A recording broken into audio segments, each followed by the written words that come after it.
Once upon a time, on a magical Halloween night, there was a little pumpkin named Pumpkin. Pumpkin was a jack-o'-lantern with a carved face that glowed from a tiny candle inside. Even though he was just a pumpkin, that night Pumpkin had a very special mission.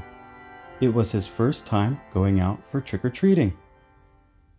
With his little orange bag in hand, Pumpkin was excited.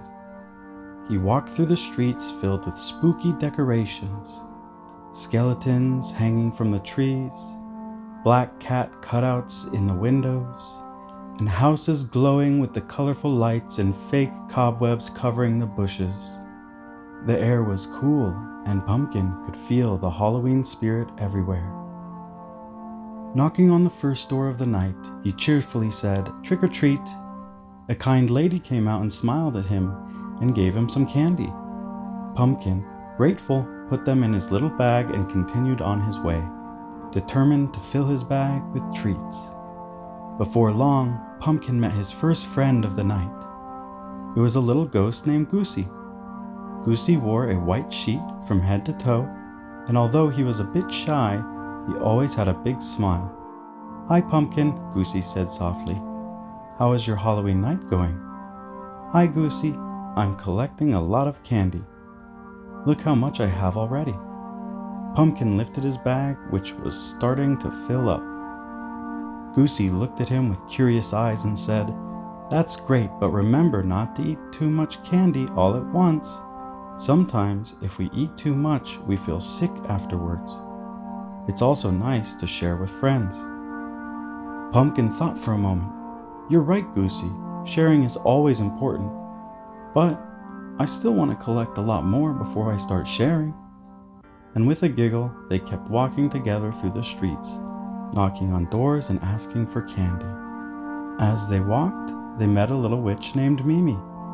Mimi wore a purple pointy hat and a purple cape that shimmered in the moonlight. She flew on her small broom, and when she saw Pumpkin and Goosey, she quickly flew down to join them. "Hi, friends," Mimi said with a playful laugh. "I'm collecting lots of candy tonight, too." "Look," Pumpkin said, showing his bag that was almost overflowing. "I've collected so much candy. I'm going to eat it all when I get home." Mimi smiled, but she leaned over to Pumpkin and whispered, "You know, once I ate too much candy on Halloween, and my stomach hurt a lot. I couldn't enjoy the other days because I felt so bad. Sometimes it's better to save some for later and share with friends." Pumpkin thought again. Maybe you're right," he said, though he was still very excited about all the candy he had collected. But before he could decide, something was flying through the air, and it caught his attention. It was a little vampire named Val.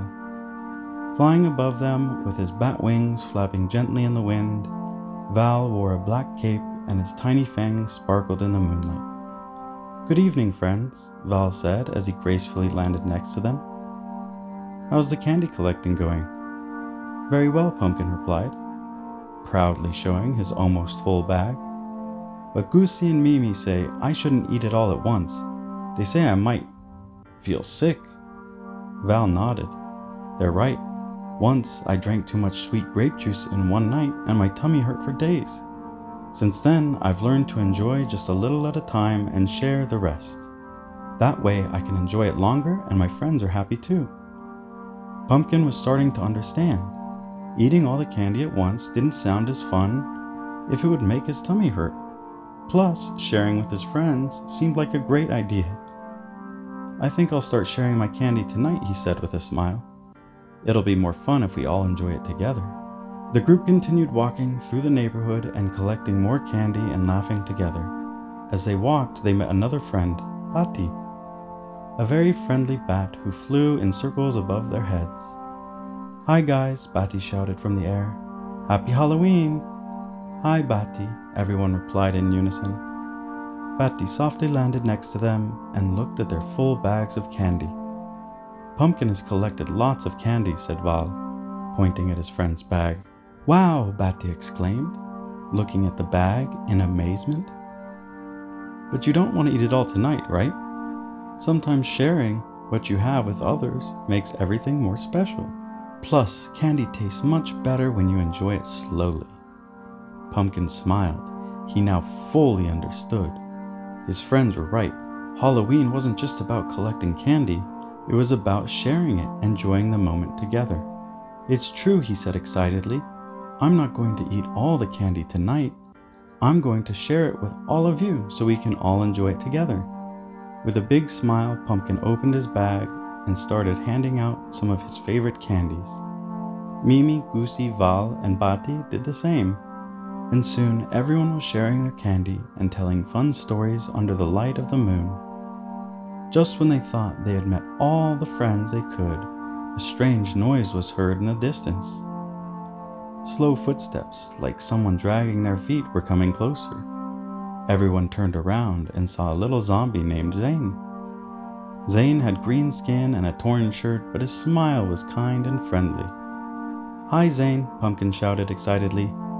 "Are you coming to trick-or-treat with us?" Zane nodded slowly. "Yes, but I haven't gotten much candy," he said quietly. "People get scared when they see me and they close the door." Pumpkin felt sad for his friend. "That's not right. We'll share our candy with you," he said happily. Without hesitating, he opened his bag and offered Zane some candy. The others started sharing their candy with him too. Zane, surprised and grateful, smiled widely. "Thanks, guys. I've never had friends who shared like this." Before they could continue their walk, another figure appeared, wrapped in white bandages and moving quietly. It was Momio, a little mummy who always moved slowly but never arrived late. "Hi, Momio," Mimi exclaimed. "We're all happy to see you. Are you ready to trick-or-treat?" Momio nodded, his eyes shining through the bandages. "Yes, but I haven't been able to collect much," he said, showing his nearly empty bag. "Don't worry," said Bati, lifting his bag. "We all share here. Take some of my candy." One by one, everyone started giving Momio some candy too. Filling his bag with chocolates and treats, Momio smiled behind his bandages. "Thanks, friends. I've never met anyone so generous." They all sat in a circle in the middle of the driveway, laughing and enjoying the night. The moon shone above them, and the air was filled with laughter and joy. Pumpkin realized that Halloween wasn't about just candy. It was about spending time with friends, sharing, and making each moment special. At the end of the night, when the stars shone even brighter in the sky, each one began heading home. "Thanks for sharing with me," Pumpkin said, saying goodbye to his friends. "This has been one of the best Halloweens ever." "Thanks to you, Pumpkin," his friends said as they waved goodbye one by one. With his bag still half full of candy, Pumpkin walked back home feeling warmth in his heart. He knew that night he had learned something very important. The real magic of Halloween wasn't just in the candy, but sharing and enjoying it with friends. "Good night, Halloween," Pumpkin whispered as he walked into his house. Setting his candy bag aside and blowing out his candle, and with a smile he fell asleep, dreaming of more adventures and happy moments with his friends. Pumpkin understood that the sweetest things in life aren't the candies, but the moments we share with those around us. The end.